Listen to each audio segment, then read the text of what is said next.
This is China's National Center for Performing Arts. It's a terrific design. It reminds me of the Sydney Opera House. It stages different performances like symphonies, ballet, operas, Peking opera, and Hongmei opera. All of these are staged every day.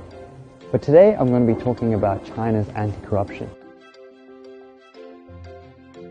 The part I'm interested in the most is that the National Supervisory Commission will be constitutionalized to be a new state organization, which means China's anti-graft is further institutionalized.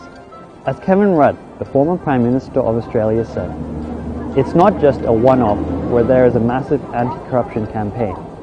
What they're seeking to do is to entrench the anti-corruption machinery into the normal workings of the Chinese state and party." In this regard, the first thing, his commitment and his leading approach is focusing on the internal party situation to strengthen the internal party position, to clean up the party, and to make it competent enough to address the whole transformation with the vanguard party leadership. Xi Jinping's thought on socialism with Chinese characteristics for a new era will also appear in the amendment to the Constitution. The Communist Party of China determines to enshrine into Constitution the significant theoretical, practical, and institutional explorations achieved from practice over the last 5 years. I think the CPC is a learning organisation, and it learns constantly from what has happened before. From the practical things that it does, it then refines that and creates an even better future. Written in both Chinese and English, the popular title China One appeared on the cover of Time magazine in its November 13, 2017 issue. To answer the question, why China One, the author Ian Bremmer says it was a wide-ranging anti-corruption campaign that helped China to win. After all, more and more political parties from around the world want to learn from the successes of the CPC.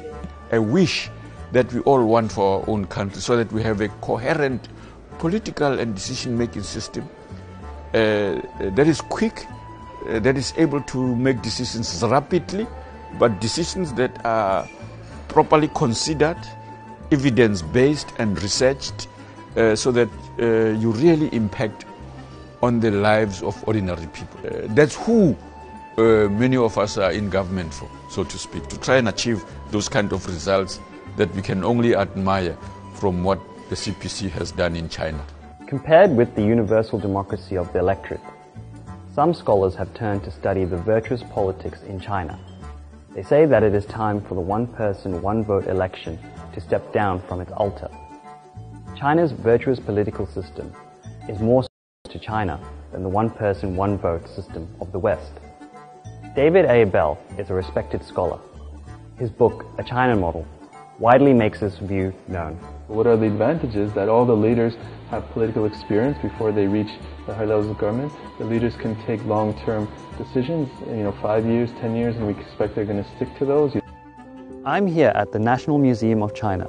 This building not only houses the grand history of China, but also the history of constant foreign aggression in the past 100 years. It was right here that President Xi Jinping proposed the China Dream to achieve the great rejuvenation of the Chinese nation, which he calls as the true aspiration of the party members. Perhaps only when we understand the original aspiration can we really understand Xi Jinping and the Communist Party of China.